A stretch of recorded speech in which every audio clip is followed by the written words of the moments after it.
অশান্ত পৃথিবীকে শান্ত করলো কোরআন এসে। আর পরকালের নাজাত হলো, রাসূলুল্লাহ সাল্লাল্লাহু আলাইহি সাল্লাম বলেন কোরআন দাঁড়িয়ে কথা বলবে আল্লাহর সামনে।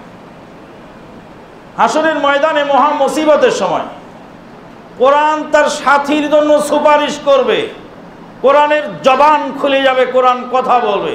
ইয়াকুলুল কুরআনু আই রাব মানাতুহু আনিন নওমি বিল-লাইল, হে আমার প্রভু, তোমার বান্দাকে আমি রাতে ঘুমাতে দেই নাই, আমার কারণে, আমার তেলাওয়াতের কারণে সে রাত্রি জেগে দাঁড়িয়ে দাঁড়িয়ে আমাকে শুনেছিল, আমাকে তেলাওয়াত করেছিল, সুতরাং আমার সুপারিশ কবুল করে তাকে মাফ করে দাও।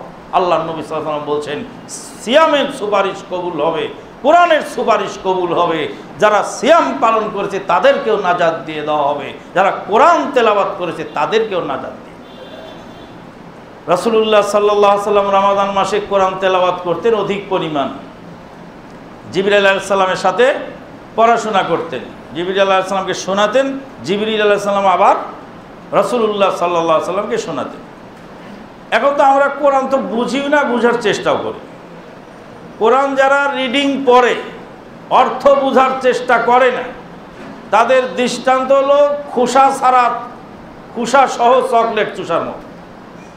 খোসাওয়ালা চকলেট মুখের মধ্যে দিয়ে চুষতেছে, 10 মিনিট 15 মিনিট চুষার পরে তারপরে দেখ কিছু রসকস পাওয়া গেল। চকলেটের খোসা সহ চুষলে যেমন তার প্রকৃত তৃপ্তি মজা পাওয়া যায় না, কোরআন তেলাওয়াত করলে নেকি হয় বটে, কিন্তু কোরআন না বুঝে পড়লে ওই খোসা সহ চকলেট চুষার মতো।